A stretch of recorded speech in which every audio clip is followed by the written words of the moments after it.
as I explored what was going on inside the player during performance, one thing became very obvious.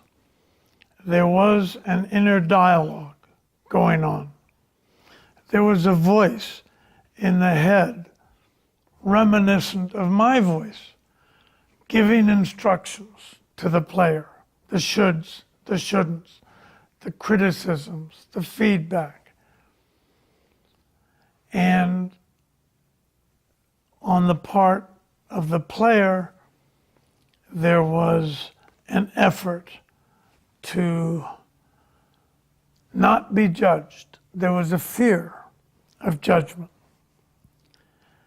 So I wondered, who is that person giving the commands, trying to control the behavior of the player? And since he was usually the one speaking, I said, we'll call him Self One. And who is Self One talking to? Self One's talking to Self Two. Who's that?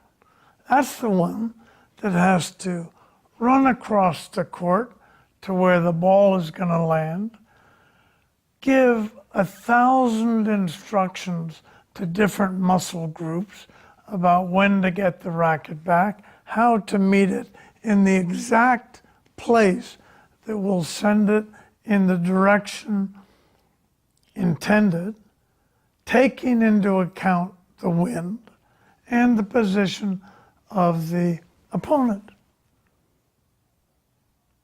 So, the one doing the talking, the brilliant one that knows how to play tennis, is saying, remember to take your racket back early. Remember to take your racket back early.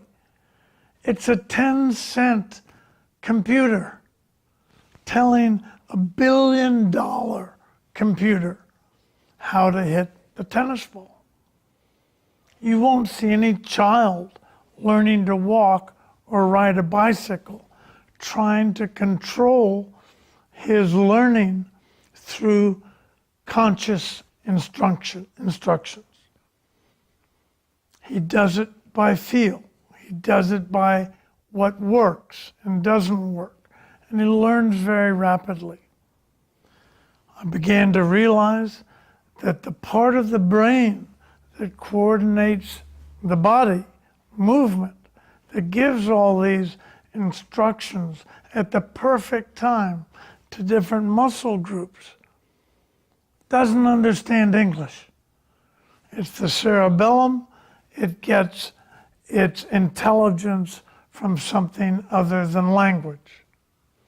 And here I am teaching the student to learn my language, how to control the body through concept, instead of trusting the intelligence of the body.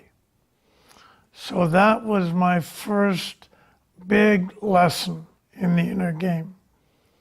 Trust Self Two, the sum total of all your inherent potential to do the action, and diminish.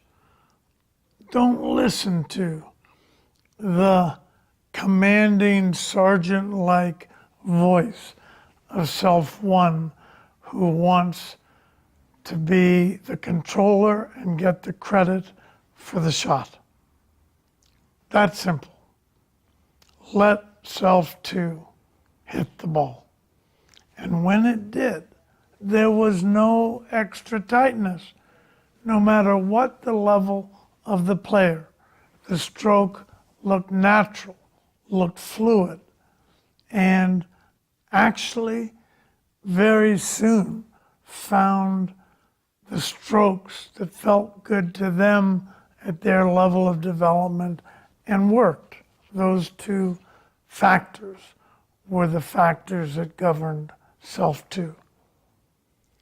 It was amazing. It was that simple. Quiet Self One, trust Self Two in whatever you're doing. You're going to do it with your potential. Don't interfere with it.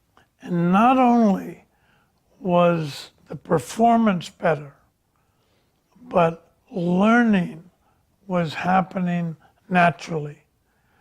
And there was an automatic joy, fun happening in the student rather than the rather over serious getting it right, getting it wrong.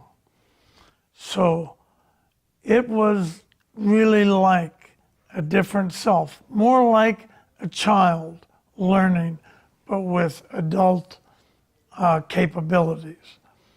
More fun, more learning, much faster learning, and better results. When you watched Self 2 performing, whatever it was doing, there was a freedom and a natural joy that comes from the free expression of one's potential.